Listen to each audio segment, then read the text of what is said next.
അഫ്ഗാനിസ്ഥാനിൽ സുസ്ഥിരമായിട്ടുള്ളൊരു ഭരണം വന്നു കഴിഞ്ഞാൽ TAPI തുർക്ക്മെനിസ്ഥാൻ, അഫ്ഗാനിസ്ഥാൻ, പാകിസ്ഥാൻ, ഇന്ത്യ എന്ന് പറയുന്ന ഒരു പൈപ്പ് ലൈൻ നേരെ ഇങ്ങോട്ടേക്ക് ഇന്ത്യയിലേക്ക് വരികയും പാകിസ്ഥാൻ വഴി അത് വരികയും അത് വന്നു കഴിഞ്ഞാൽ അത് ആർക്കാണ് ദോഷം ചെയ്യുക? അത് അമേരിക്കയ്ക്കാണ് ദോഷം ചെയ്യുക. അങ്ങനെ ഒരു പൈപ്പ് ലൈൻ ഇന്ത്യയിലേക്ക് വന്നു കഴിഞ്ഞാൽ പ്രകൃതിവാതകം ഗണ്യമായിട്ടുള്ള രീതിയിൽ ഇന്ത്യയിലേക്ക് ഒഴുകി വരികയും അഫ്ഗാനിസ്ഥാനിൽ കൂടെ ഇന്ത്യയിലേക്ക് ഒഴുകി വരികയും അത് അമേരിക്കയ്ക്ക് വലിയ തിരിച്ചടിയാകുകയും ചെയ്യുന്ന ഒരു സാഹചര്യം ഉണ്ടാകും.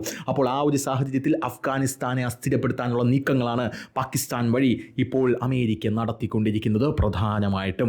ഇനി അടുത്തത് ഇറാൻ്റെ കോറിഡോർ. ഈ ഇറാൻ്റെ കോറിഡോറുകളെ അസ്ഥിരപ്പെടുത്താൻ അഫ്ഗാനിസ്ഥാൻ ഒക്കുപ്പൈഡ് ബലൂചിസ്ഥാനിലടക്കം എന്താണ് വലിയ രീതിയിലുള്ള പ്രവർത്തനം നടക്കുന്നുണ്ട് എന്നുള്ളതാണ് മറ്റൊരു പ്രധാനപ്പെട്ട കാര്യം. ഈ ബലൂചിസ്ഥാൻ എന്ന് പറയുന്നത് കുറച്ച് ഭാഗം അഫ്ഗാനിസ്ഥാൻ ഒക്കുപ്പൈ ചെയ്തിട്ടുണ്ട്, കുറച്ച് ഭാഗം ഇറാൻ ഒക്കുപ്പൈ ചെയ്തിട്ടുണ്ട്, ബാക്കിയാണ് പാകിസ്ഥാൻ ഒക്കുപ്പൈഡ് ബലൂചിസ്ഥാൻ എന്ന രീതിയിൽ അറിയപ്പെടുന്നത്. അപ്പോൾ ഈ സ്ഥലങ്ങളിലെല്ലാം തന്നെ ഇറാനും അഫ്ഗാനിസ്ഥാനും വലിയ രീതിയിലുള്ള ശക്തിയുണ്ട് അല്ലെങ്കിൽ പ്രാതിനിധ്യമുണ്ട് എന്ന് നമ്മൾ മനസ്സിലാക്കണം. അപ്പോൾ അതൊക്കെ കൃത്യമായി അമേരിക്ക എന്ന് പറയുന്ന ഈ കൂതറ രാജ്യത്തിന് അറിയാമെന്നുള്ളതാണ് നമുക്ക് മനസ്സിലാക്കാൻ കഴിയുന്ന ഒരു കാര്യമെന്ന് പറയുന്നത്. ഇനി US ഈ റീജിയനിൽ, അതായത് ഈ ബലൂചിസ്ഥാൻ മേഖല വരുന്ന ഈ റീജിയനിൽ പാകിസ്ഥാനെ ഒരു പ്രോക്സിയായിട്ടും അഫ്ഗാനിസ്ഥാനെ ഒരു പോണായിട്ടും നിലനിർത്തണം. PAWN പോൺ, അതായത് ഒരു കരുവായിട്ടും നിലനിർത്തേണ്ട ആവശ്യമുണ്ട് എന്നുള്ളതാണ് മറ്റൊരു പ്രധാനപ്പെട്ട ഒരു കാര്യമെന്ന് പറയുന്നത്.